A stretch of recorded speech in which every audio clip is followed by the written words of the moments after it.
Dress को लगाम लगाना जरूरी है कि नहीं?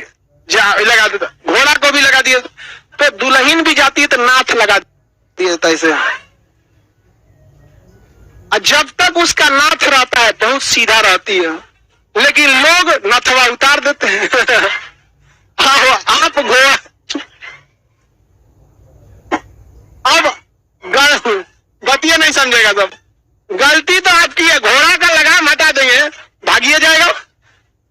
तो लड़की के माँ बाप को पता था कि अपनी लड़की कैसी है, इसलिए उन्होंने क्या लगा के भेजा था ना, अब 10 दिन बाद नथवा हटा देता।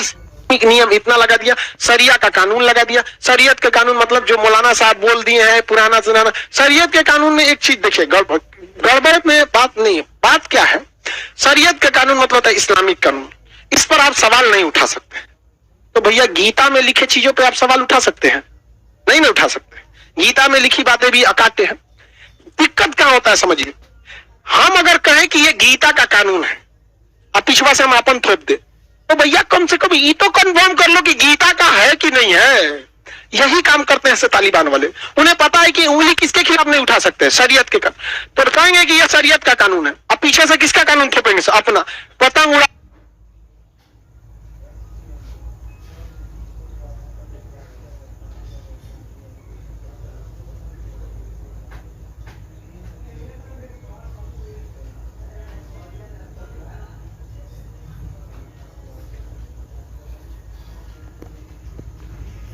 फांसी दे देंगे, शतरंज खेलोगे तो मार डालेंगे यहाँ पे तुमको। अजीब हाल है ये। अब इसने कौन सा नियम अपना दिया? शरीयत का कानून। अब शरीयत के कानून के तहत कहा कि राम सीता का सिक्का है, बंद करो इसको। इसके साथ साथ इसने सिक्का पर कलमा लिखा रहता था। मुसलमान जब बनता है ना तो कलमा पढ़ता है, एक छोटा सा ला इलाहा इल्लल्लाह मुहम्मदुर रसूल अल्लाह, एक छोटा सा कलमा उसमें लिखा रहता था। तो क्या होता है ना, इस कलमों को बंद करा दिया, कहा कलमा लिखा है इसको बंद करो। हालांकि एक तरह से उसने इसको कहा किसी भी सिक्के पर धार्मिक चीजें नहीं रखनी चाहिए, क्योंकि वही सिक्का देकर आप किसी से शराब खरीदिएगा, वही सिक्का देकर किसी का मर्डर कराइएगा, रिश्वत दीजिएगा, जुआ खेलिएगा, तो आप एक तरह से सिक्का देकर आप देख रहे हैं ना धर्म का बदनामी कर रहे हैं। तो औरंगजेब ने क्या किया, कलमा जो सिक्का पर लिखा था सबको क्या करा दिया, बंद करा, बंद करो। हुमायूं के काल में चालू हुआ झरोखा दर्शन, जिसे अकबर ने सुचारू रूप से चालू किया। झरोखा दर्शन में बालकनी में आता था, जनता से बात सुनता था, समझा गया। इसने क्या कर दिया, रोक लगा दिया। तुलादान व्यवस्था, एक तराजू में राजा बैठता था, दूसरे तराजू में पैसे रखे जाते और वो गरीबों में दान दिए जाते। इसने क्या कर दिया, रोक लगा। इसने कहा कि मुगल दरबार में अपनी पत्नी से कहा कि सुन, कोनो सोना चांदी का जेवर नहीं पहननी चाहिए, यहाँ पे कोई भी सोना वोना नहीं पहनेगी। झाड़ दी 2 मिनट में, राजा है दूसरे के लिए, हमरा मत सुनाइए। औरत नहीं डरती है किसी से। जेल से छूटा आदमी और शादी के बाद औरत, दुनिया में किसी से नहीं डरती है। क्योंकि उसने भाई जेल आदमी जेल अगर पुलिस से पिटा के निकलता है ना फिर नहीं डरता है, कहता है उतने ना पीटोगे जितना पीटा था। तो वो नहीं, लेकिन बाकी लोगों पर सोने चांदी के उपयोग पर इसने क्या लगा दिया, प्रतिबंध लगा। खुद भी इसने ज्यादा सोना चांदी नहीं पहनता था, प्रतिबंध क्या कर दिया, लगा दिया। इसने कई सारे मजार को तोड़ दिए, केवल मस्जिद मंदिर नहीं तोड़ा, 300-400 मजार तोड़ दिया। 3-4 को नहीं, सैकड़ों मजार तोड़ दिया यार। मजार मतलब जो जैसे अजमेर क्या है, ख्वाजा मोइनुद्दीन चिश्ती का मजार है, और वहीं पे क्या बना दिया गया, दरगाह। ताजमहल क्या है, मजार है, किसका, शाहजहां और मुमताज। मजार मतलब जो वीआईपी लोग मरता है, बढ़िया आदमी लोग ना, तो उनके तुरबत यानी कब्र को सजा मजार। इसने ऐसा नहीं था कि केवल मंदिर तोड़ा, इसका मनबर था बहुत। और ये सुन्नी था, क्या था, सुन्नी। अब आप बताओ, एगो तो सुन्नी, उस पर से एकदम घोर कट्टरवादी। अब सिया सुन्नी में विवाद क्या था, पहले ही से चल रहा था। साथ में ये रूढ़िवादी भी था। देखिए, कट्टरवादी का मतलब जो हम हैं वही हम ही सही हैं, और रूढ़िवादी का मतलब पुरानी परंपरा से चल रहे हैं, पैंट शर्ट पहन लोगे मरवा देंगे हम यहाँ पर, समझा गया। आप धार्मिक नियम के हिसाब से अभी के वक्त में सोचिएगा कि 100% धार्मिक नियम पालन कर दे, जी नहीं पाइए। 20% पालन कर दे वही बहुत। पहनिए ना, खड़ा हूं। राम जी कृष्ण भगवान क्या पहनते थे, खड़ा हूं। पहनिए, खड़ा हुए ढाए तो मुंह हाथ फोड़ लेंगे आप। खड़ा हूं पहनना देखिए ठीक बात है अपने जगह पे, लेकिन अभी के वक्त में सक्सेस नहीं है। अब लेके उसको पहनिएगा, धोती पहनिए, कौन पहन रहा आज के वक्त में? खोल खाल देगा विद्यार्थी सब। तो अभी के वक्त में चलता है भाई, सारे लोग नहीं मान सकते हैं। अगर सब लोग धर्म के हिसाब से चलेंगे तो कलयुग कहलाएगा काहे लिए? आप खुद बताओ, कलयुग कहलाएगा काहे? कलयुग है यहाँ पे, यहाँ सबको 20% से ज्यादा धर्म फॉलो नहीं करना है और ज्यादा भगवान को नहीं याद करना है, किसी भी धर्म के रहे वो याद कर लेगा वो भी। अगर कोई कहे खान सर हम बहुत आपको मानते हैं, तो किसी दिन हम भी कहेंगे आइए मुलाकात करते हैं। तो भगवान को कहेगा हाय भगवान, हाय भगवान कहेगा आ जाओ बेटा। उसको कभी ज्यादा नहीं याद कीजिएगा, टेम्पोररी हाँ ठीक ठाक है चलिए सोमवार को फिर मिलेंगे, जय याद कर लेगा दिक्कत हो जाएगा। इसने शतरंज पर रोक लगा दिया, संगीत पर रोक लगा दिया, जबकि औरंगजेब खुद ही बहुत ही बेहतरीन वीणा बजाता था। क्या बजाता था? वीणा। सरस्वती जी का वीणा है, शंकर जी का डमरू है, डमरू काली जी का पारसा पारसा ना होता है, अरे काटने वाला कहता है, काली जी कहती है हम नहीं बजाएंगे, तेरे काट देंगे तू ही बजने लगेगा छपाक से। शंकर जी का क्या है? डमरू, डमरू उनका। तो सरस्वती जी का वीणा। औरंगजेब मुगल बादशाहों में सबसे बेहतरीन वीणा बजाता था। अब बाद में पता चला तो प्रतिबंधित है, फोड़ दे प्रतिबंध लगा दिया। चित्रकला पर रोक लगा दिया। किस पर रोक लगा दिया? चित्र। औरंगजेब ने किस पर रोक लगाया? चित्र का। और यही से कारण बन गया पटना कलम शैली चित्रकला का विकास, क्योंकि जो चित्रकार थे वो दिल्ली से भाग गए। कहां से भागे? दिल्ली से। अब दिल्ली से भागे, अब बताइए दिल्ली यहाँ है, दिल्ली से भागे, और जो बंगाल के चित्रकार थे वो भी इधर से भागे। तो ये एरिया तक किसका प्रभाव था? औरंगजेब का। और बंगाल में भी ज्यादा प्रभाव और तो बीच में कहीं ना कहीं आश्रय लेना था। बीच में मिल गया कौन सा? बिहार। और बिहार में सबसे आगे कौन रहेगा भैया? पटना। तो यहाँ से कौन सी कलम शैली का विकास हुआ? पटना कलम शैली। किस कलम शैली का? पटना कलम शैली का। समझा गया कि नहीं गया? तो कभी भी देखिए आप मजबूरी में भी कभी कभी क्या होता है, विपदा में भी अवसर बन जाते हैं। तो औरंगजेब ने किस पर प्रतिबंध लगाया था? चित्रकला।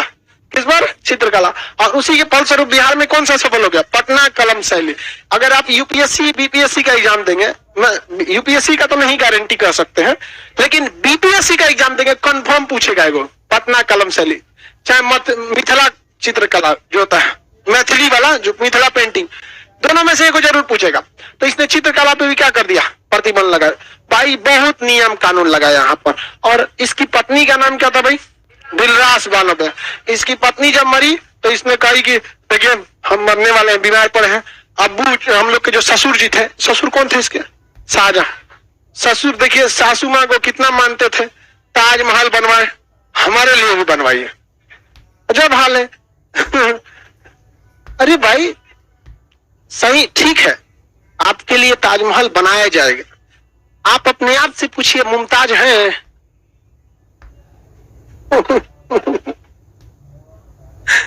ये महिलाओं में बड़ी खराबी होती। बराबरी खोजती है लेकिन क्या भाई खुद देखो बराबरी है कि नहीं? झगड़ा कोनो मैटर में बन के चलिए कोई सौतन की एंट्री हो गई तो उस बगल में कोई बुद्धि नहीं है, पूछती है कि हमरे में कौन कमी था। अरे भैया कमी था तबे सौतन की एंट्री हुई है अच्छा ये बात बता, आप हमारा क्लास छोड़ के हिस्ट्री कहीं और पढ़ने जाओगे, हम कहेंगे हमरे में कौन कमी? अरे भैया कमी था तभी ना पढ़ने गए हैं, नहीं समझे? तो हमरे में कौन कमी था? अरे बकल पहले सोच कौन कमी था लड़की सबको समझ आ रहा है तो इसने अपनी पत्नी के लिए, औरंगजेब शासक बनने से पहले दक्षिण भारत का क्या था? सूबेदार था। तो औरंगाबाद में इसने क्या बनाया? अपनी पत्नी के लिए बीबी का मकबरा। कौन सा मकबरा? बीबी।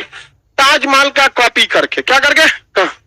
लेकिन कॉपी भी करिएगा तो जब तक दिल से कॉपी नहीं कीजिएगा कॉपी नहीं होगा। ये अपनी पत्नी को इतना मानता उनता नहीं था, निकाल दिन भर खोपड़िए पे चढ़ल रहती, निकाल झाड़ देता था। इसलिए उसको जब बनाया ना तो उसका ये वाली दिलचस्पी उस बिल्डिंग में भी दिख गई। तो लोग इसे ताजमहल का घटिया नकल कहते हैं ताजमहल का घटिया नकल किसे कहा जाता है? बीवी का।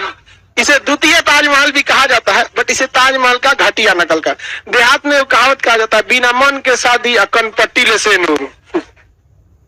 शादी भी मन से नहीं होगा ना तो इसे सेनूर लेकर लेपोट दे, कौन पट्टी ले सिंदूर लगा देगा यहाँ तक ले। अब मन से ब्याह शादी करेगा तो खूब अच्छा से लगाएगा। इधर अगवा जाएगा दुकान जी तावा ऐसा रख ले, कटोरा रख ले रहती है, वो हटा के लगाना पड़ता है, हटा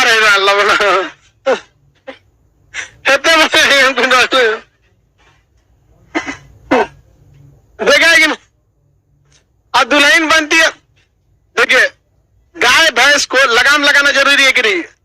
लगा देता, घोड़ा को भी लगा दिया, तो दुल्हन भी जाती है तो नाथ लगा दिया ऐसे। जब तक उसका नाथ रहता है बहुत सीधा रहती है, लेकिन लोग नथवा उतार देते हैं। आप घोड़ा, अब बतिया नहीं समझेगा, सब गलती तो आपकी है, घोड़ा का लगाम हटा देंगे भागिए जाएगा। तो लड़की के माँ बाप को पता था कि अपनी लड़की कैसी है, इसलिए उन्होंने क्या लगा के भेजा था ना, अब 10 दिन बाद नथवा हटा देता, 10 दिन बाद पूरा एकदम राणा प्रताप का चेतक पूरा। इसलिए आप लोग कभी भी नाथ लगले छोड़ दीजिएगा, और बहुत बड़ा होता है, इतना बड़ा, वही में से खाना खिलाइए घर में। तो ताजमहल की घटिया नकल किसे कहा जाता है? 1707 ईस्वी में औरंगजेब की क्या हो गई मृत्यु। ऐसे की मकबरा को भी, इसकी पत्नी की मकबरा को भी कहां दफनाया गया? औरंगाबाद। किस मकबरे में? बीवी के मकबरे में। औरंगजेब के बाद मुगल वंश बर्बाद हो गया, जिसके बर्बादी का सबसे बड़ा कारण था औरंगजेब की दक्षिण भारत की नीति। यह दक्षिण भारत में 10 साल लगा दिया, जीतते जीतते पैसे की बर्बादी हुई और इससे ज्यादा कुछ नहीं मिल सका। ऐसे ही हुआ था मोहम्मद बिन तुगलक के समय, तुगलक वंश भी बर्बाद हुआ मोहम्मद बिन तुगलक के दक्षिण भारत के गलत नीतियों की वजह से। दक्षिण भारत को कोई नहीं जीत पाया है। हर्षवर्धन भी दक्षिण भारत पर अभियान किया था, नर्मदा नदी पर उसको पुलकेशिन द्वितीय थूर दिया था। मोहम्मद बिन तुगलक भी हार के गया और औरंगजेब भी दक्षिण भारत की नीति की वजह से हार के गया था।